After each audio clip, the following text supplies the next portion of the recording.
Abraham, why is it so hard? We get why you might be feeling that way. Why do we need to be reminded of how the law of attraction works? Why do we need constant uplifting and reminding? Because you are focusing beings, and because you came into this environment with the powerful, deliberate intention of sifting and sorting and defining and concluding and deciding.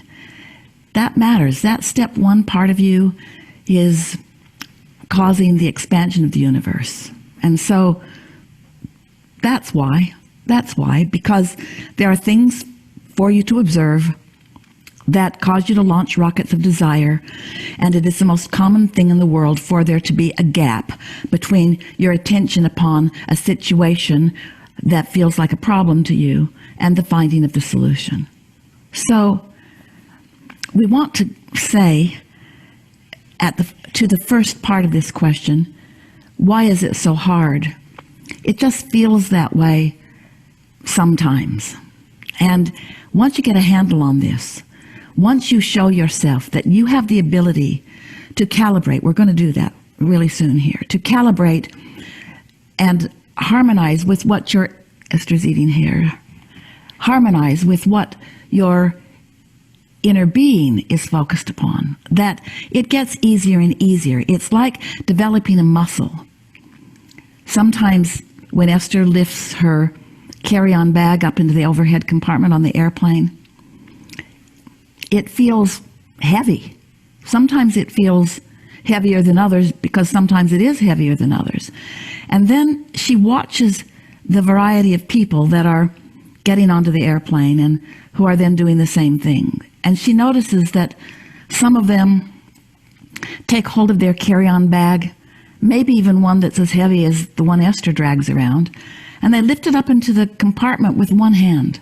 And sometimes she sees smaller people struggling, standing on their chair, putting it first on the back of the chair and then sort of up under their chin. And often people come forth to help. But it's an interesting thing to watch how, if those muscles are developed, it's easier to put your bag up there. And unlike physical comparisons, in other words, you have differences in your physical apparatus that make this analogy work, and also a little wonky. Everyone does not have the same capacity for muscles of the body, but every one of you has the same capacity for muscles of your alignment with source energy. Every one of you has the ability to harmonize and calibrate to the frequency of your own inner being. And when you do, your leverage is enormous. We cannot even find the proper percentages or ways to express it to you accurately. This non-physical energy that creates worlds is at your fingertips. And when you harness it by some practice, and is it a little bit hard? Yes, but it's not as hard as learning FileMaker, Esther's favorite computer program, or Pro Tools, a new sound editing program that is confounding her a little bit. In other words, these laws of the universe are easy to understand.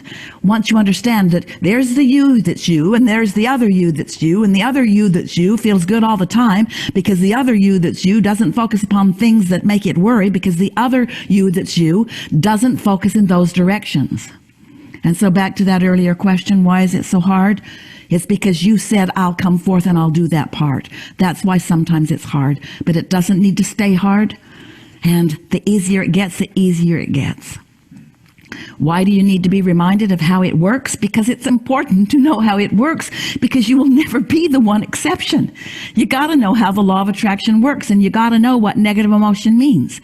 And it doesn't mean that you're barreling off a cliff. It means you're not doing the best that you could do for the alignment of your inner being right now. And so you might want to find some way, even if it's take a nap.